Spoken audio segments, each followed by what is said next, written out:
بسم اللہ الرحمن الرحیم۔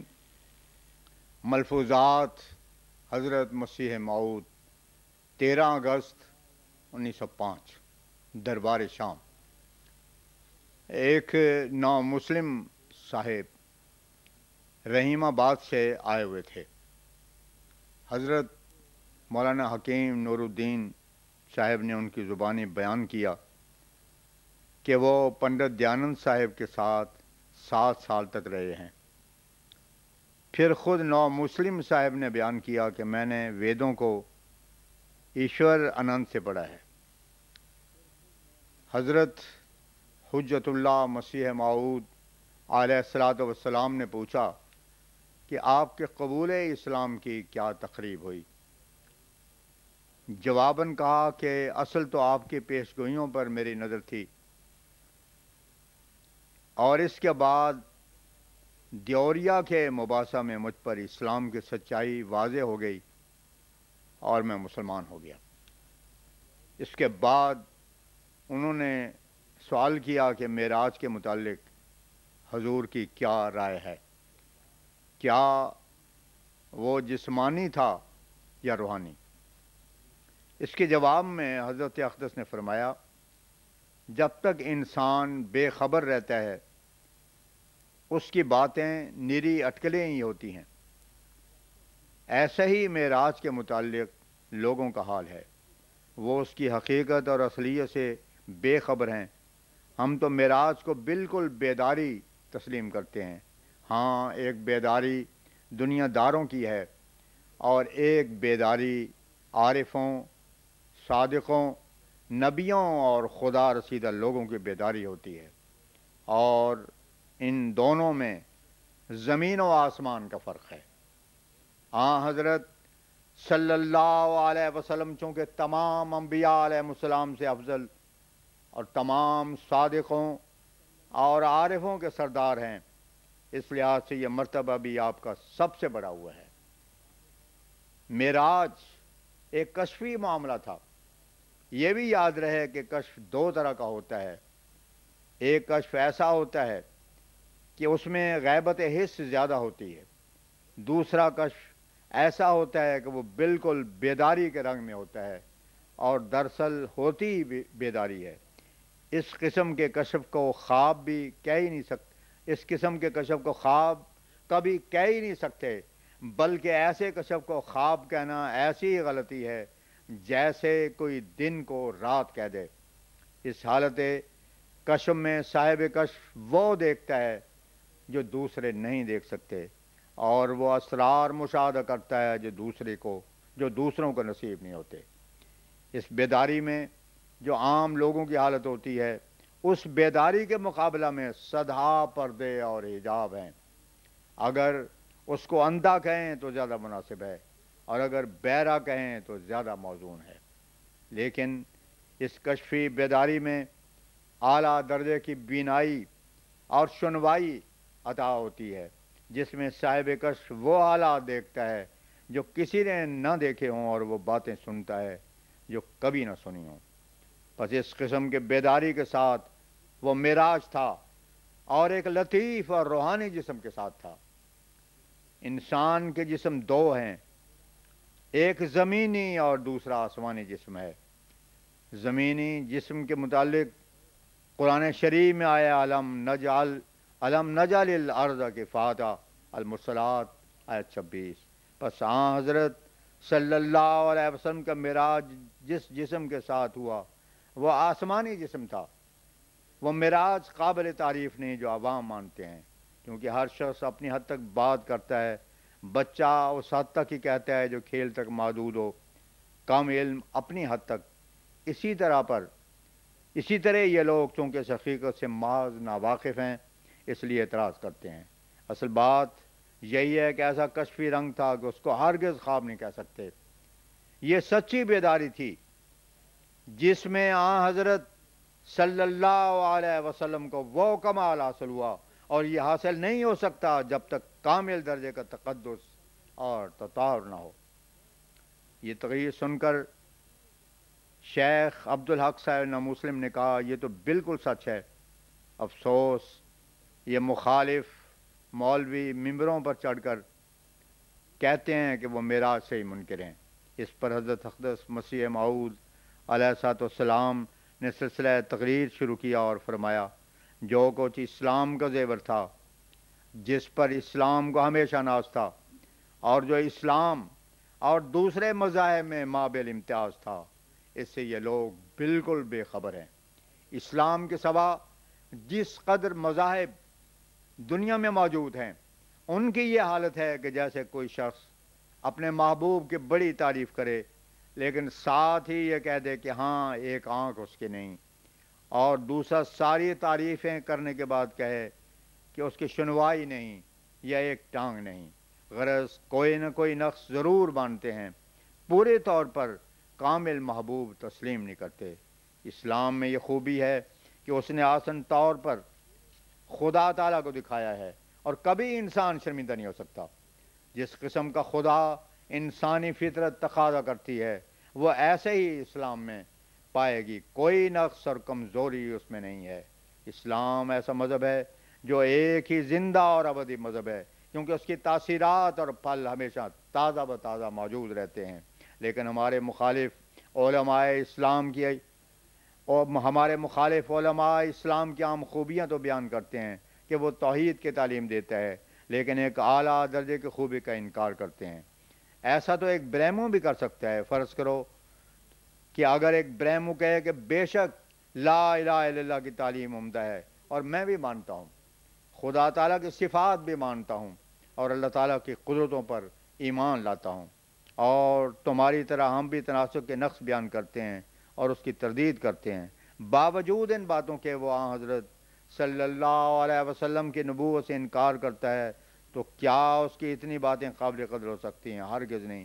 اس لیے کہ اسلام کی جو اعلیٰ درجے کی خوبی تھی وہ تو اس نے فروزاش کر دی۔ اللہ تعالیٰ کی ہستی کا یقینی ثبوت اور زندہ ثبوت تو حضرت صلی اللہ علیہ وسلم کی رسالت تھی۔ جب اسے وہ نہیں مانتے تو معلوم ہوا کہ باقی جو کچھ ہے وہ بھی محض خیالی امر ہے۔ اسی طرح پر ہمارے مخالف علماء کی حالت ہو رہی ہے۔ وہ چیز جو میں دنیا کو دینی چاہتا ہوں وہ ان کے پاس نہیں، اور اس سے وہ غفلت کر رہے ہیں۔ وہ یہ ہے کہ انسان جب تک اللہ تعالیٰ کی ہستی کو سمجھ نہیں لیتا اور انل موجود ہونے کی آواز نہیں سن لیتا، نفس امارہ پر غالب نہیں آتا۔ اسلام کی غرض یہی تھی جو اب مفقود ہو چکی تھی، اسی کے احیاء کے لیے مجھے بھیجا گیا ہے۔ یاد رکھنا چاہیے کہ دنیا میں جس قدر کوئی کسی سے خوف کرتا ہے یا کسی کی طرف رغبت کرتا ہے وہ معرفت کا ثمرہ ہوتا ہے۔ دیکھو، اگر کسی کو یہ معلوم ہو کہ اس سوراخ میں سانپ ہے تو وہ کبھی اس میں ہاتھ نہیں ڈالتا، بلکہ رات کے وقت اس مکان میں بھی داخل نہ ہوگا۔ ایسا ہی اگر معلوم ہو کہ یہاں ایک خزانہ مخفی ہے تو اس کی طرف التفات پیدا ہوگی۔ اندھیرے میں اگر ایک چیز کو بکرا سمجھتا ہے تو جب تک اسے بکرا سمجھتا ہے پاس کھڑا رہے گا، لیکن یوں ہی جب یہ خیال ہوگا کہ وہ شیر ہے پھر وہاں نہیں رہ سکتا۔ اس سے صاف معلوم ہوتا ہے کہ کس چیز کی محبت اور خوف معرفت سے پیدا ہوتی ہے۔ ہر شخص جانتا ہے کہ کوئی آدمی دانستہ زہر نہیں کھا سکتا، سنکھیا خواہ شہد میں بھی ملا ہوا ہو پھر بھی اسے کوئی نہیں کھائے گا، کیونکہ جانتا ہے کہ اس کو ہلاک کرنے والی زہر ہے۔ لیکن اسی طرح پر گناہ بھی ایک زہر ہے جو انسان کے روح کو ہلاک کرتا ہے۔ اب یہ سوال پیدا ہوتا ہے کہ اگر خدا تعالیٰ کی ہستی پر ایمان رکھتا ہے تو پھر بڑی دلیری اور جرأت سے گناہ کیوں کرتا ہے؟ اگر اسے یہ معرفت ہو کہ کوئی محاسب بھی ہے تو اس قدر دلیری نہ کرے۔ یہ دلیری اور جرأت عدم معرفت کا نتیجہ اور ثمرہ ہے۔ غرض اسلام اور دوسرے مذاہب میں جو امتیاز ہے وہ یہی ہے کہ اسلام حقیقی معرفت عطا کرتا ہے، جس سے انسان کی گناہ آلود زندگی پر موت آ جاتی ہے اور پھر اسے ایک نئی زندگی عطا کی جاتی ہے جو بیشتی زندگی ہوتی ہے۔ میں سچ کہتا ہوں کہ اگر قرآن شریف سے اعراض سوری یا مانوی نہ ہو تو اللہ تعالیٰ اس میں اور اس کے غیروں میں فرقان رکھ دیتا ہے۔ اللہ تعالیٰ پر کامل یقین اور ایمان پیدا ہوتا ہے، اس کی قدرتوں کے عجائبات وہ مشاہدہ کرتا ہے، اس کی معرفت بڑھتی ہے، اس کی دعائیں قبول ہوتی ہیں، اور اس کو وہ حواس اور قوا دیے جاتے ہیں کہ وہ ان چیزوں اور اسرار قدرت کو مشاہدہ کرتا ہے کہ دوسرے نہیں دیکھتے۔ وہ ان باتوں کو سنتا ہے کہ اوروں کو اس کی خبر نہیں۔ اس لیے فرمایا من کانا فی هذه اعما فهو فی الاخرۃ اعما، سورہ بنی اسرائیل آیت 73۔ اس سے صاف معلوم ہوتا ہے کہ اس جہان کے لیے انسان اسی عالم سے آواز لے جاتا ہے، اسی جگہ سے وہ بصارت لے جاتا ہے جو وہاں کی اشیاء اور عجائبات کو دیکھے، اور یہاں ہی سے وہ سنوائی لے جاتا ہے جو سنے، گویا جو اس جہان میں وہاں کی باتیں دیکھتا اور سنتا نہیں وہ وہاں بھی نہیں دیکھ سکے گا۔ یہ تھا مابعد امتیاز اسلام اور دوسرے مذاہب کے درمیان، جس کو میرے مخالف پیش نہیں کرتے، اور خدا تعالیٰ نے اسی فرقان کو دے کر مجھے بھیجا ہے۔ اب سوال ہوتا ہے کہ جب کہ یہ مابعد امتیاز ہے تو کیوں ہر شخص نہیں دیکھ لیتا؟ اس کا جواب یہ ہے کہ سنت اللہ اسی طرح پر واقع ہوتی ہے کہ یہ بات بجز مجاہدہ، توبہ اور تبتل تام کے نہیں ملتی۔ چنانچہ اللہ تعالیٰ فرماتا ہے والذین جاہدوا فینا لنہدینہم سبلنا، العنکبوت آیت 70۔ یعنی جو لوگ ہماری راہ میں مجاہدہ کریں گے انہی کو یہ راہ ملے گی، پر جو لوگ خدا تعالیٰ کے وصایا اور احکام پر عمل نہ کریں بلکہ ان سے اعراض کریں، ان پر یہ دروازہ کس طرح کھل جائے؟ یہ نہیں ہو سکتا۔ اگر کوئی شخص کہے کہ یہاں ایک خزانہ مدفون ہے اور 10-12 دن کی محنت کے بعد نکل سکتا ہے، اگر کوئی شخص محنت تو کرے نہیں اور یہ کہے کہ خزانہ مل جاوے، کیوں کر ملے گا؟ اسی طرح پر یہ خزانہ اللہ تعالیٰ نے اسلام میں رکھا ہے، لیکن اس خزانے کی کلید احکام اور ہدایتوں پر عمل ہے۔ اس کی وصیت اور ہدایت پر عمل کرنا اور محض خدا کے لیے نفس کو روکنا، یہ کنجی ہے، اور اسلام ہی میں یہ ملتی ہے۔ من یبتغی غیر الاسلام دینا فلن یقبل منہ، آل عمران آیت 86۔ اسلام ایک چشمہ ہے، اگر کوئی شخص اس پر جا بیٹھا ہے اور منہ رکھ کر اسے سیراب ہو کر نہیں پیتا، اس کا اپنا قصور ہے۔ اس چشمے کا کیا قصور ہے؟ اگر کوئی شخص آفتاب کی طرف سے اپنے دروازے اور کھڑکیاں بند کر لیتا ہے تو ضرور ہے کہ اس کے کمرے میں تاریکی آ جاوے، اس میں آفتاب کا کوئی قصور نہیں۔ اس لیے جب تک انسان سچا مجاہدہ اور محنت نہیں کرتا، وہ معرفت کا خزانہ جو اسلام میں رکھا ہوا ہے، جس کے حاصل ہونے پر گناہ آلود زندگی پر موت وارد ہوتی ہے، انسان خدا تعالیٰ کو دیکھتا ہے اور اس کی آوازیں سنتا ہے، اسے نہیں مل سکتا۔ چنانچہ صاف طور پر اللہ تعالیٰ فرماتا ہے وَأَمَّا مَنْ خَافَ مَقَامَ رَبِّهِ وَنَهَى النَّفْسَ عَنِ الْهَوَىٰ فَإِنَّ الْجَنَّةَ هِيَ الْمَأْوَىٰ، النازعات آیت 41 و 42۔ یہ تو سہل بات ہے کہ ایک شخص متکبرانہ طور پر کہہ دے کہ میں اللہ تعالیٰ پر ایمان لاتا ہوں، اور باوجود اس دعوے کے اس ایمان کے آثار اور ثمرات کچھ بھی پیدا نہ ہوں، یہ نری لافزنی ہوگی۔ ایسے لوگ اللہ تعالیٰ کی کچھ پرواہ نہیں کرتے اور اللہ تعالیٰ بھی ان کی پرواہ نہیں کرتا۔ اصل بات یہی ہے کہ یہ دولت مجاہدہ اور محنت کے بغیر ہاتھ میں نہیں آتی ہے، اور ان راہوں پر چلنا سب کے لیے ضروری ہے، یہاں تک کہ انبیاء و رسل کے لیے بھی یہی راہ ہے۔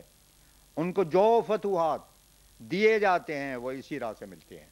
انبیاء علیہ السلام تو اس راہ میں فنا ہو جاتے ہیں، اور وہی حالت ہوتی ہے جب ان سے معجزات صادر ہوتے ہیں۔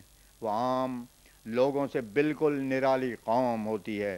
ہر شخص تو یہ چاہتا ہے کہ لوگ اس کی تعریف کریں، اس کی عزت اور شہرت ہو، برخلاف اس کے انبیاء علیہ السلام اپنے نفس کو بالکل بلا دیتے ہیں، اور وہ خدا تعالیٰ ہی کی عزت اور عظمت کے بھوکے پیاسے ہوتے ہیں۔ خدا تعالیٰ کی عظمت اور جبروت کے اظہار کے لیے وہ ہر قسم کی ذلت کے برداشت کرنے کو تیار ہو جاتے ہیں۔ وہ تمام دکھوں اور مصیبتوں کو برداشت کرتے ہیں، مگر ذرا بھی پرواہ نہیں کرتے۔ ان کی ساری خواہشیں اور آرزوئیں اسے ایک بات پر آ کر ختم ہو جاتی ہیں کہ کسی طرح پر اہل دنیا خدا تعالیٰ پر ایمان لاویں۔ انہیں سخت تکلیف پہنچتی ہے جب وہ یہ دیکھتے ہیں کہ مشرک اور خدا تعالیٰ سے دور لوگ اپنے بتوں اور معبودوں کی ایسی تعریف کرتے ہیں جو خدا تعالیٰ کی ہونی چاہیے۔ ایسا ہی وہ اس کو بھی برداشت نہیں کر سکتے کہ لوگ ایسا ہی وہ اس کو بھی برداشت نہیں کر سکتے کہ لوگ ہر قسم کے فسق و فجور اور بدعمالیوں میں مبتلا ہو کر خدا تعالیٰ کی طرف سے منہ موڑیں۔